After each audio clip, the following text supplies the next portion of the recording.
ሰላም ጤና ይስጥልን ውድ የሸገር ጆርናል ተከታታዮች፣ ዛሬ ሰኔ 29 2018 ዓ.ም በዛሬው መረጃ ሰዓታችን የመቀሌ እናቶች ልጆቻቸውን ለጦርነት አንሰጥም ብለው ያሳዩት ጀግንነትን በተመለከተ፣ ታጋችና አጋችን በአንድ መጠጥ ቤት ውስጥ ስላገናኘው አጋጣሚ፣ የህወሓት አርሚ 7 ተከዜን ተሻግሮ ለጦርነት ቦታ መያዙን በተመለከተ እነዚህንና ሌሎች ዝርዝር መረጃዎችን እናደርሳችኋለን። ለአፍታ አብራችሁን ቆዩ።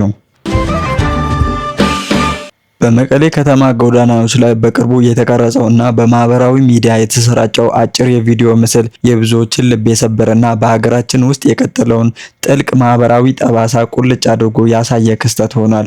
በቪዲዮ ላይ የትግራይ እናቶች ልጆቻቸውን በግዳጅ አፍሶ ወደ ወታደራዊ ማሰልጠኛ ጣቢያዎች ለመውሰድ የመጣውን አውቶቡስ ለማስቆም በከፍተኛ ጩኸትና ዋይታ ድንጋይ ሲወረውሩ ይታያል።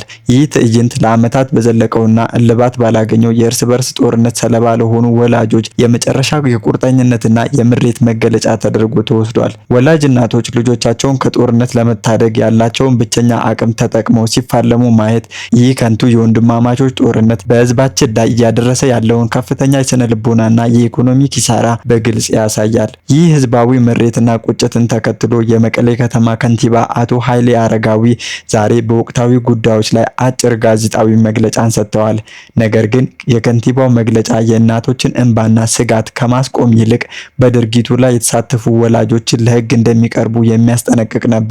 አቶ ኃይሌ አረጋዊ በሰጡት መግለጫ ሰሞኑን በከተማዋ ቀበሌ 05 አካባቢ የተከሰተውና በማህበራዊ ሚዲያ ላይ የተሰራጨው የቪዲዮ ድርጊት የወጣቶችን መገደል ሳይሆን የትግራይን አጀንዳ ለመጥለፍና ለማደናቀፍ በጸረ ትግል አካላት የተቀናጀ ሴራ ነው ሲሉ ኮንነዋል። በከተማዋ ውስጥ የፖለቲካ አመለካከት ልዩነቶች ቢኖሩም ሁሉም የከተማዋ ነዋሪ ለትግራይ ህዝብ ጥቅም በጋራ መስራት እንዳለበት ያሳሰቡት ከንቲባው የክልሉን አንድነት ለመሸርሸር የሚሰሩ አካላት እንዳሉም ጠቅሰዋል። በአሁኑ ወቅት በድርጊቱ ላይ የተሳተፉ እናቶች ላይ ምርመራ እየተደረገ መሆኑንና ተጠያቂነትን በማረጋገጥ ጥብቅ እርምጃ እንደሚወሰድም ከንቲባው አሳስበዋል። ይህ በእንዲህ እንዳለ ክስተቱን ከነባራዊ የሀገራችን ሁኔታ አንጻር የሚመለከቱ በርካታ ኢትዮጵያውያን ጉዳዩን እንደ አንድ ትልቅ ብሔራዊ ሀዘን ነው የሚቆጥሩት። በታሪክና በደም የተሳሰሩ ወንድማማቾች እርስ በርሳቸው በሚያደርጉት በዚህ ፍሬ አልባ ጦርነት ውስጥ ትልቁን ዋጋ እየከፈለ ያለው ያው ምስኪኑ የኢትዮጵያ ህዝብ ነው። እናቶች የወለዷቸውን ያሳደጓቸውንና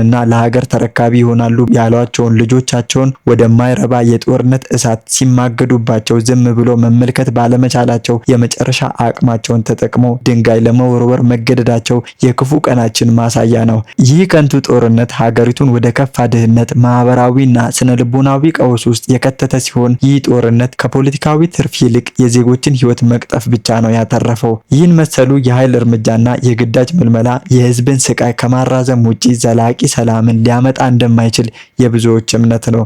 በትግራይ ክልል ውስጥ እየተካሄደ ስላለው ህገወጥ የግዳጅ ወታደራዊ ምልመላ የዓለም አቀፉ ሰብአዊ መብቶች ተሟጋች ድርጅት ሁማን ራይትስ ዎች ይፋዊ መግለጫን አውጥቷል። ድርጅቱ ባወጣው መግለጫ መሰረት በትግራይ ክልል ባለስልጣናት አማካኝነት በንጹሃን ዜጎች ላይ እጅግ የበረታና ህገወጥ የግዳጅ ወታደራዊ ምልመላ እየተካሄደ መሆኑን በጥናት አረጋግጫለሁ ብሏል። ይበልጥ አሳሳቢው ጉዳይ ደግሞ በዚህ አስገዳጅ ዘመቻ ውስጥ የ15 ዓመት ታዳጊ ህፃናት ሳይቀሩ ከቤተሰቦቻቸው ተነጥቀው ወደ ወታደራዊ ማሰልጠኛ ጣቢያዎች እየተላኩ መሆናቸውን ድርጅቱ በስፋት ጠቅሷል። ሁማን ራይትስ ዎች ዓለም አቀፉ ማህበረሰብ ጉዳዩን በትኩረት እንዲከታተለውና ይህንን ህገወጥ ድርጊት ለማስቆም አስቸኳይ እርምጃ እንዲወስድ ጥሪ አቅርቧል። በማጠቃለያው በመቀሌ ከተማ የተከሰተው የእናቶች ቁጣና ተቃውሞ የጦርነቱን አስከፊነትና የሰላምን አንገብጋቢነት በድጋሚ ያረጋገጠ ትልቅ ደውል ነው። ዜጎች በገዛ ሀገራቸውና በወንድማማቾች መካከል በሚደረግ ከንቱ ጦርነት ምክንያት የሚከፍሉት መስዋዕትነት ሊያበቃ ይገባል።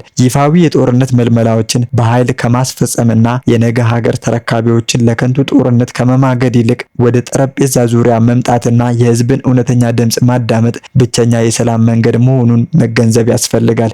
ይህ ካልሆነ ግን የእናቶች እንባና የንጹሃን ዋይታ ሀገራችን ኢትዮጵያን ከማትወጣበት ማህበራዊ ቀውስ ውስጥ ሊዘፍቃት ይችላል።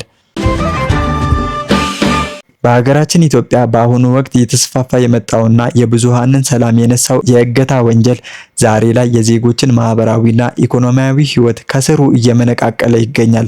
ሰሞኑን በአንድ መጠጥ ቤት ውስጥ የተከሰተው ፊልም የሚመስልና ልብ አንጠልጣይ ክስተት የዚህን አስከፊ የወንጀል ቀውስ ጥልቀትና በህዝቡ ላይ እያደረሰ ያለውን ሁለንተናዊ መከራ በጉልህ የሚያሳይ ሆኖ ተመዝግቧል። ይህ አጋጣሚ ለዓመታት በሰላም እጥረት፣ በከፍተኛ የኑሮ ውድነትና በደህንነት ስጋት ውስጥ እየማቀቀ ለሚገኘው ተራው የኢትዮጵያ ህዝብ የወንጀሉ ሰለባዎች የሚከፍሉትን ከባድ የህይወትና የንብረት ዋጋ በድጋሚ የሚያስታውስ መራር ክስተት ሆኗል።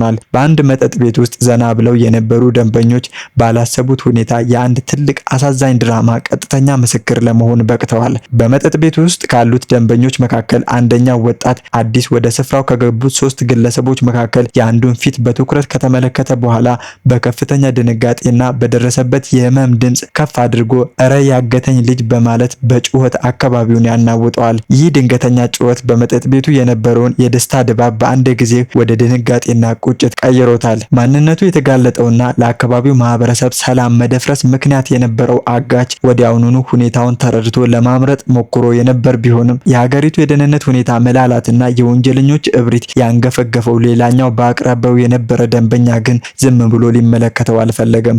መላውን የኢትዮጵያ ህዝብ በየቀኑ የሚኖርበትን ብሶትና ቁጭት በያዘ ብርቱ የቦክስ ምት ወንጀለኛውን መሬት ላይ የዘረረው ሲሆን አጋቹም በደረሰበት ከፍተኛ ጉዳት ወዲያውኑ ህይወቱ ሊያልፍ ችሏል። ይህ ድርጊት ምንም እንኳን ህጋዊ አካሄድ የተከተለ ባይሆንም በህዝቡ ዘንድ ያለውን የተጠራቀመ የፍትህ እጥረትና የወንጀለኞች ድፍረት መቋቋም ያቃተው ማህበረሰብ የሰለቸው መሆኑን ያሳየ ክስተት ነው። ታጋቹ ወጣት ቀደም ሲል በሹፍርና ስራ ላይ ተሰማርቶ የራሱንና የቤተሰቡን ህይወት በሀቅ ለመምራት በሚታገልበት ወቅት ነበረ ዓለም ሳጋ በተባለ የወንጀለኞች መደበቂያ ጫካ ውስጥ በዚህ ርህራሄ በሌላቸው አጋቾች ታግቶ የነበረው። በወቅቱ በጫካ ውስጥ የደረሰበት ሰብአዊነት የጎደለው ስቃይና እንግልት ሳያንስ ወንጀለኞቹ የጠየቁትን ከፍተኛ የገንዘብ መጠን ለማሟላት ምስኪን እናቱ ያላትን ብቸኛ መጠለያ መኖሪያ ቤት ለመሸጥ ተገዳ ነበረ።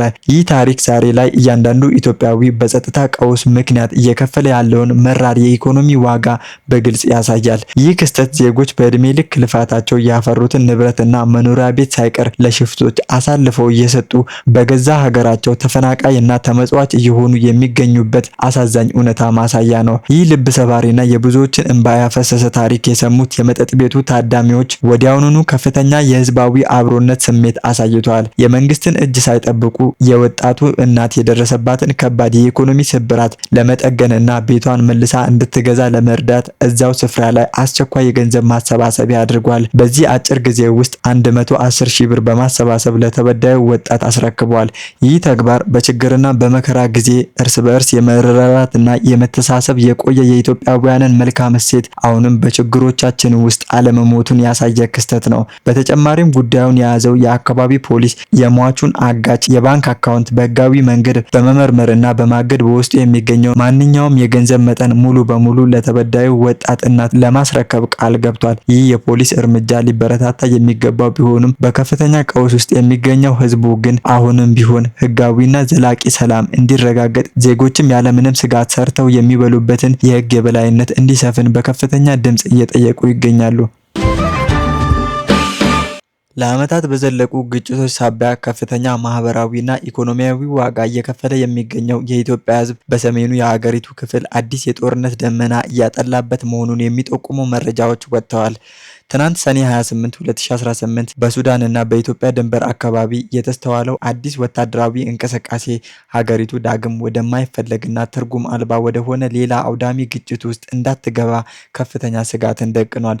በሱዳን የእርስ በርስ ጦርነት ውስጥ ከጀነራል አብዱል ፈታህ አልቡርሃን የሱዳን መደበኛ ጦር ጎን በመሰለፍ ድጋፍ ሲሰጥ የቆየው አርሚ 70 በመባል የሚታወቀው የህወሓት ታጣቂ ሰራዊት ትናንሽ ጀልባዎችን በመጠቀም ወደ ተከዜ ወንዝ ሲያመሩ መታየታቸው ተረጋግጧል። በዚህ የድንበር አካባቢ እንቅስቃሴ ከፍተኛ የጦር አዛዦች ከሰራዊቱ ጋር አብረው የታዩ ሲሆን ይህ አዲስ ክስተት በድንበር አካባቢ ያለውን ወታደራዊ ውጥረት በከፍተኛ ሁኔታ አባብሶታል። ይህ የጦር ኃይል እንቅስቃሴ በኢትዮጵያ ፌዴራል መንግስት በኩል ከፍተኛ ጥርጣሬንና ስጋትን የፈጠረ ሲሆን መንግስትም ወታደራዊ ዝግጅት እያደረገ መሆኑን የሚጠቁሙ መረጃዎች እየወጡ ነው። የፌዴራል መንግስቱ ባደረገው ግምገማ ከሱዳን ድንበር በኩል የሚንቀሳቀሰው ይህ የህወሓት አርሚ 70 እና በሀገር ውስጥ የሚገኙ ሌሎች የህወሓት ወታደራዊ ክፍሎች ውጥረቱን እያባባሱት ነው። ከዚህም በላይ በድንበር አካባቢ ካለው የኤርትራ ኃይሎች መደራጀት ጋር ተዳምሮ በኢትዮጵያ ፌዴራል መንግስት ላይ አዲስ ጦርነት ለመክፈት ታስቦ እየተሰራ ነው የሚሉ ስጋቶች እየተሰሙ ይገኛሉ።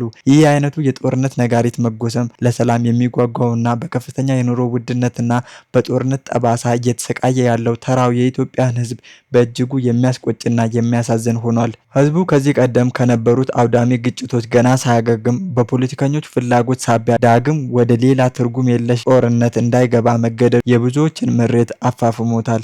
ይህ በድንበር አካባቢ እየታየ ያለው ቀውስ በዓለም አቀፍ ደረጃ በተለይም በአሜሪካ መንግስት ዘንድ በጥብቅ ክትትል እየተደረገበት ይገኛል። የአሜሪካ ሴኔት በሱዳን እየተካሄደ ካለው አስከፊ ግጭትና ሰብአዊ መብት ጥሰት ጋር በተያያዘ አዲስ የህግ ረቂቅ ይፋ አድርጓል። ፒስ ኢን ሱዳን አክት ኦፍ 2026 ተብሎ በመጣው በዚህ የህግ ረቂቅ ላይ አርሚ 70 እና የህወሓት ታጣቂዎች መንግስታዊ ያልሆኑ ታጣቂ ቡድኖች በሚል ጎራ ተመድበው እንዲፈረጁ ተደርጓል። ይህ ምደባ ቡድኖቹ በሱዳን የእርስ በርስ ጦርነት ውስጥ ያላቸው ሚና ይፋ የሚያወጣ ሲሆን በአካባቢው መረጋጋትን ለመፍጠር የሚደረገው ጥረትንም እንደሚያደናቅፉ ተጠቁሟል። በዚህ አዲስ አዋጅ መሰረት የአሜሪካ የውጭ ጉዳይ ሚኒስቴር ከብሔራዊ መረጃ ዳይሬክተር ጋራ በመተባበር በእነዚህ የህወሓት ታጣቂ ቡድኖች ላይ ጥብቅ ክትትል እንዲያደርግ ትዕዛዝ ተላልፎበታል። እነዚህ ኃይሎች በሱዳን ጦርነት ውስጥ ስላላቸው ቀጥተኛም ሆነ ቀጥተኛ ያልሆነ ተሳትፎ፣ ለጀነራል አልቡርሃን ጦር እያደረጉት ስላለው ድጋፍ እንዲሁም ስለፈጸሟቸው ማናቸውም የሰብአዊ መብት ጥሰት በየ6 ወሩ ለኮንግረሱ ዝርዝር ሪፖርት ማቅረብ ይጠበቅባቸዋል። ይህ ውሳኔ የታጣቂ ቡድኖቹን የድንበር ተሻጋሪ እንቅስቃሴዎችን ለመግታትና ዓለም አቀፍ ተጠያቂነትን ለማስፈን ያለመ መሆኑ ተጠቁሟል። ለመሆኑ ይህ ትርጉም የለሽ ጦርነት ማንን ነው የሚጠቅመው? ተራው የኢትዮጵያ ዜጋ በደሙና በንብረቱ በልጆቹ ህይወት እየከፈለ ያለው እጅግ የበዛ መስዋዕትነት እስከ መቼስ ይቀጥላል? ዛሬ የጦርነት ነጋሪት ሲጎሰም የክልል ኃይሎች ድንበር ተሻግረው ሲያሴሩና የፌዴራል መንግስቱ በአዲስ ውጥረት ውስጥ ሲገባ ዋጋ ከፋዩ ያ ምስኪኑ የኢትዮጵያ ህዝብ ነው። የኢትዮጵያ ህዝብ ዛሬ የሚፈልገው አዲስ የጦርነት ግንባርን ሳይሆን የኢኮኖሚ መረጋጋትና ዘላቂ ሰላምን ነው። ድንበር ተሻግሮ በጎረቤት ሀገር ጦርነት ውስጥ መሳተፍም ሆነ በሀገር ውስጥ ዳግም የጦርነት እሳት አንድዶ የንጹሐንን ህይወት ማጥፋት በአስቸኳይ ሊቆም ይገባል። የፖለቲካ ተዋናዮችና የታጣቂ ቡድኖች መሪዎች ከግል ጥቅማቸው ይልቅ ለሰላም ቅድሚያ ሊሰጡ ይገባል ሲሉ ብዙዎች ድምጻቸውን እያሰሙ ይገኛሉ። ውድ አድማጭ ተመልካቾቻችን ለዛሬ ያሰናዳንላችሁ መረጃዎቻችን እኚህን ይመስሉ ነበረ። አብራችሁን ስለቆያችሁ ከልብ እናመሰግናለን።